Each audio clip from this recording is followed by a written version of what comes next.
नमस्कार साथियों, मैं कुणाल आप सभी का संस्कृति पीसीएस यूट्यूब चैनल पे स्वागत करता हूं। आज की वीडियो में हम लोग बात करने वाले हैं वर्ष 2015 में एमपी पीसीएस परीक्षा में पूछे गए इतिहास तथा कला और संस्कृति के प्रश्नों के बारे में। तो देखते हैं किस प्रकार के प्रश्न पूछे गए थे इस वर्ष और उनसे जुड़ी हुई क्या क्या महत्वपूर्ण बातें आपको पता होना ज़रूरी है। सबसे पहले देखते हैं हमारा पहला प्रश्न क्या कह रहा है। संस्कारों की कुल संख्या कितनी है? What is the total number of sanskars? तो देखिए ऑप्शन में दे रखा है 10 होती है संस्कारों की संख्या, 12 होती है, 15 होती है, 16 होती है। बताइए ज़रा। तो देखिए संस्कारों के बारे में खास तौर पर हमें बताया गया है महर्षि वेदव्यास साहब द्वारा। तो महर्षि वेदव्यास जी ने हमें सब चीज़ें बताई हैं कि क्या क्या स्थिति होती है जीवन भर संस्कारों को लेकर के, और जन्म से लेकर के मृत्यु तक कितने संस्कारों से व्यक्ति को गुजरना पड़ता है। तो देखिए संस्कारों से गुजरना पड़ता है व्यक्ति को 16। आप जब तक जन्म लेंगे और मृत्यु अब तक आपके 16 संस्कार हो जाते हैं। अगर 16 संस्कारों के अंदर हम लोग गिने कौन कौन से होते हैं तो बता देता हूँ आप लोग को मैं। सबसे पहला होता है गर्भाधान, उसका होता है पुंसवन, फिर आता है सीमांतोन्नयन, फिर जातकर्म, नामकरण, निष्क्रमण, अन्नप्राशन, चूड़ाकरण, कर्णछेदन, विद्यारंभ, उपनयन, वेदारंभ, केशांत, समावर्तन, विवाह और अंत्येष्टि। ये सारे के सारे 16 संस्कार होते हैं जिनसे हमें जीवन भर गुजरना पड़ता है। हालांकि ज़रूरी नहीं है कि हर एक व्यक्ति के जीवन में हर एक संस्कार आए ही आए, लेकिन जो निर्धारित हैं वह यही 16 होते हैं। तो याद रखिएगा और इसके हिसाब से हमारे प्रश्नों का उत्तर हो जाता है डी। चलते हैं आगे, देखते हैं अगला प्रश्न हमारा क्या कह रहा है। ठीक है, तो अगला प्रश्न हमारा कह रहा है कि अभिलेखों में किस शासक का उल्लेख प्रियदर्शी एवं देवानाप्रियम के रूप में किया गया है? Which of the king has been mentioned by Priyadarshi and Devanampriya in inscription? देखो ये इतना सरल सा प्रश्न है ना, मुझे नहीं लगता कि इसके बारे में ज़रा सा भी सोचने की ज़रूरत है। एनसीईआरटी बाकी इसके अलावा जो स्टैंडर्ड बुक्स हैं सब जगह पे लिखा होता है कि भाई देवानप्रिय प्रियदर्शी या देवताओं का प्रिय राजा, या इसके अलावा हम लोग यहाँ पर देख पा रहे हैं कि प्रियदर्शी या देवानाम प्रिय, ये सभी एक ही शासक के लिए। खास तौर पे इसका जो अर्थ है वह सिर्फ इतना ही होता है कि देवताओं का प्रिय राजा कौन था। तो देखिए देवताओं का प्रिय राजा मौर्य सम्राट बिंदुसार का पुत्र सम्राट अशोक था। उसकी लोकप्रियता बहुत अधिक थी और इसी वजह से देखते हैं कि अनेक अभिलेखों के अंदर उसको देवताओं का प्रिय राजा यानी कि देवानाम प्रिय प्रियदर्शी के रूप में सुशोभित किया गया है। ठीक है, तो प्रश्न का सही उत्तर कौन है? चंद्रगुप्त मौर्य, अशोक, समुद्रगुप्त या हर्षवर्धन? बता चुका हूँ अशोक। तो बी है हमारे प्रश्न का सही उत्तर। इसलिए चलते हैं आगे, अगला प्रश्न देखते हैं क्या है क्या रहा है। अगला प्रश्न कह रहा है कि इंडिका का लेखक कौन था? Who was the author of indica? यह भी बहुत अधिक सरल है क्योंकि मौर्य वंश की ही यह खास कृति है जिसको हम लोग इंडिका के रूप में जानते हैं, लेकिन इसके रचनाकार हैं मेगस्थनीज। बहुत फेमस है और मौर्य साम्राज्य के बारे में हमें महत्वपूर्ण जानकारी देती है मेगस्थनीज की इंडिका। हालांकि ये बात आपको ध्यान रखनी है कि चंद्रगुप्त मौर्य और सिकंदर दोनों एक दूसरे के समकालीन थे, तो इसीलिए सिकंदर के समकालीन जो विदेशी लेखक रहे जैसे कि निरियाकस, या फिर इसके अलावा हम देखते हैं कि ओनेसिक्रिटस, एस्ट्रोबुलस या फिर मेगस्थनीज, ये सभी लेखक बहुत अधिक महत्वपूर्ण हैं और मौर्य साम्राज्य की जानकारियों के मामले में मेगस्थनीज की इंडिका बहुत अधिक खास है, महत्वपूर्ण कृति है। चीज़ें क्लियर हैं? तो इस प्रश्न का उत्तर डी सही है। इसी का चलते हैं हम लोग आगे, देखते हैं हमारा अगला प्रश्न क्या कह रहा है। हमारा अगला प्रश्न जो है कह रहा है कि शाहनामा का लेखक कौन था? Who was the author of Shahnameh? तो एक और दोबारा इन्होंने हमसे किताब पूछी है, कह रहे हैं कि उतबी है या फिरदौसी है, अलबरूनी है या बरनी है। तो देखिए जो यह शाहनामा है इसका कार्य किया गया था लेखन का फिरदौसी के द्वारा। फारसी भाषा के अंदर एक महत्वपूर्ण ग्रंथ इसको माना जाता है, या फिर कह सकते हैं कि यह फारसी भाषा का एक महाग्रंथ है। तो इस प्रश्न का सही उत्तर इस हिसाब से हो जाएगा बी। कोई दिक्कत परेशानी नहीं।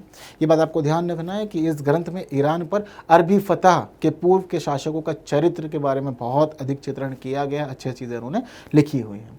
तो किताब जो है फिरदौसी की बहुत महत्वपूर्ण है, कई बार कई परीक्षाओं पूछी गई है शाहनामा। ठीक है, चलिए आगे बढ़ते हैं, अगला प्रश्न देखते हैं।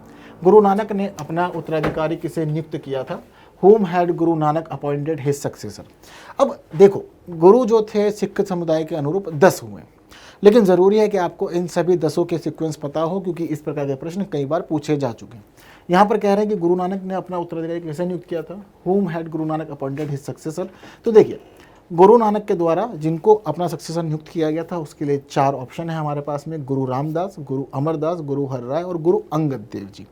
तो देखिए गुरु नानक ने अपना उत्तराधिकारी गुरु अंगद देव जी को नियुक्त किया था। उसके बाद चीज़ें जो थी इनके द्वारा ही आगे बढ़ाई गई थी। तो इसी प्रकार हमारा जो प्रश्न का उत्तर है वह हो जाता है डी। लेकिन आपको पता होने चाहिए सिख धर्म के 10 के 10 गुरु के नाम। जैसे सबसे प्रमुख गुरु नानक तो प्रथम ही रहे, गुरु अंगद देव दूसरे हो गए, उसके बाद गुरु अमरदास जी हुए, फिर गुरु रामदास जी हुए, फिर गुरु अर्जुन देव जी हुए, फिर हरगोविंद जी हुए, गुरु हर राय हुए, गुरु हरकृष्ण हुए, गुरु तेग बहादुर हुए और अंतिम गुरु गुरु गोविंद सिंह हुए। तो सबके नाम ज़रूर और अच्छे से याद आप लोग रखिएगा। इस प्रश्न का उत्तर डी है। हम लोग आगे बढ़ते हैं, हमारा अगला प्रश्न देखते हैं। कह रहे हैं कि खुसरो किस मुगल बादशाह का पुत्र था? Khusro was the son of which Mughal empire? देखो बहुत ईजी है, अकबर, जहांगीर, शाहजहां या बहादुर शाह प्रथम। जहांगीर का पुत्र था खुसरो। बहुत अधिक खास क्यों आपको बता देता हूँ। दरअसल खुसरो चाहता था कि मैं राजा बनूं। जहांगीर अपना कार्यकाल अच्छा खासा चला रहा था, लेकिन उसी बीच एक खास घटना यह होती है कि जहांगीर के स्थान पर खुसरो चाहता था कि मैं राजगद्दी संभालूं, और इसने अपना राज्याभिषेक भी करवा लेता है। राज्याभिषेक करवा लेता है, खुद को यह बादशाह घोषित कर देता है और चाहता है कि मैं व्यवस्था चलाऊं। लेकिन जहांगीर जो था वह अच्छा खासा शासक था, अच्छा खासा बादशाह था, नीति के गुण थे इसके अंदर। इसने योजना बनाई और योजना बना करके अपने पुत्र खुसरो को ही मरवा दिया था। तो इसी मामले में खुसरो का इतिहास में खास उल्लेख रहता है। तो चीज़ें याद रखिएगा कि जहांगीर का ही पुत्र खुसरो था, लेकिन मृत्यु भी जहांगीर ने ही करवाई थी, क्योंकि लालसा बहुत अधिक थी उसके मन में गद्दी संभालने की। ठीक है, चलते हैं आगे। लेकिन इस प्रश्न का उत्तर जो है वह बी है। अगला प्रश्न देखते हैं हमारा क्या कह रहा है।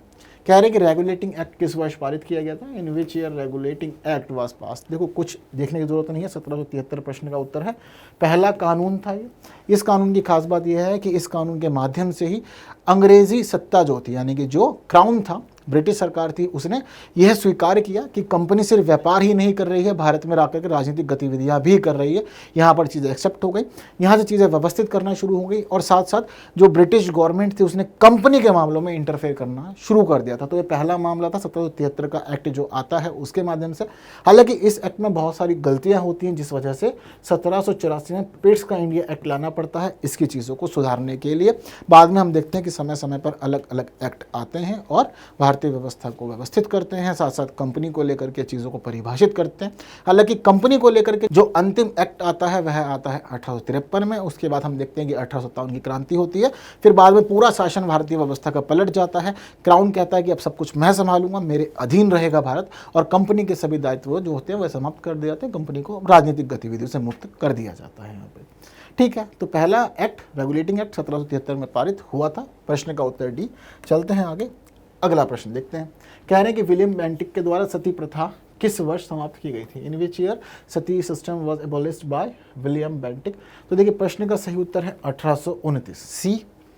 4 दिसंबर के दिन 1829 में यह काम हुआ था। सती प्रथा निषेध अधिनियम ये लोग लेकर के आए थे। चीज़ें बाद में काफ़ी सुधर गई थी। हालांकि अचानक से नहीं हुआ, एक लंबा आंदोलन चला था, भारतीय समाज सुधारक इसके पीछे लगे हुए थे, तब जाकर के यह चीज़ें अंतिम रूप में पहुंची थी। तो प्रश्न का सही उत्तर सी। चलते हैं आगे, अगला प्रश्न देखते हैं क्या कह रहा है। कह रहे हैं कि कौन सा मुगल बादशाह रंगीला के नाम से जाना जाता है? Which Mughal emperor is known by the name of Rangeela? देखो सबको पता है, बहुत सरल प्रश्न है, बहुत आसान है ये, कि मोहम्मद शाह को रंगीला के रूप में जाना जाता था, या उसको पूरा नाम मोहम्मद शाह रंगीला भी दे दिया गया था। तो फर्रुख शेर नहीं है, रफ़ी उद दर्जात नहीं है। रफ़ी उद दर्जात का ही पुत्र था जिसको कहा जाता था रंगीला या मोहम्मद शाह रंगीला। ठीक है, तो मोहम्मद शाह, यह हमारे प्रश्न का उत्तर है। रफ़ी उद दौला नहीं है।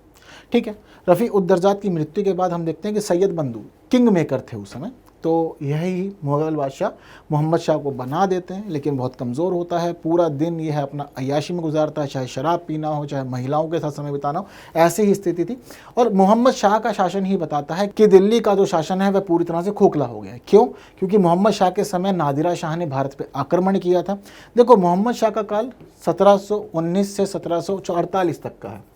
इसी दौरान हम देखते हैं कि 1739 में नादिरा शाह भारत पर आक्रमण करता है, और नादिरा शाह जैसे ही भारत पर आक्रमण करता है, दिल्ली पहुंचता है, मोहम्मद शाह को ललकारता है, लेकिन यह अपने किले से बाहर युद्ध के लिए नहीं निकलता। तो इस घटना को माना जाता था कि भाई अब मुगल साम्राज्य की जो जड़ें हैं वो पूरी तरह से खोखली हो चुकी हैं, मामला कुछ भी नहीं रह गया है, खत्म। तो इसी वजह से मोहम्मद शाह को रंगीला कहते हैं। अय्याशी में समय बिताना, प्रशासन पे ध्यान नहीं देना, यही इसकी स्थिति थी। प्रश्न का उत्तर सी। इसी के साथ बढ़ जाते हैं आगे, अगला प्रश्न देख लेते हैं। कह रहे हैं कि चार्ल्स वुड का आदेश पत्र निम्नलिखित में से किससे संबंधित था? Charles Woods dispatch was related with which of the following? शिक्षा से जुड़ा हुआ था, व्यापार से जुड़ा हुआ था, प्रशासनिक सुधार से जुड़ा था या सैन्य सुधार से जुड़ा हुआ था। तो देखिए शिक्षा से जुड़ा हुआ था, सबको पता है चार्ल्स वुड डिस्पैच, इसको भारतीय शिक्षा का मैग्ना कार्टा भी कहा जाता है। चार्ल्स वुड उस समय जो थे यह बोर्ड ऑफ कंट्रोल के प्रधान थे, तो उनको ही जिम्मेदारी दी गई थी, उनके नाम से इसको प्रस्तुत किया गया था 19 जुलाई 1854 को, और उसके बाद से चीज़ें हमारे सामने आ गई थी।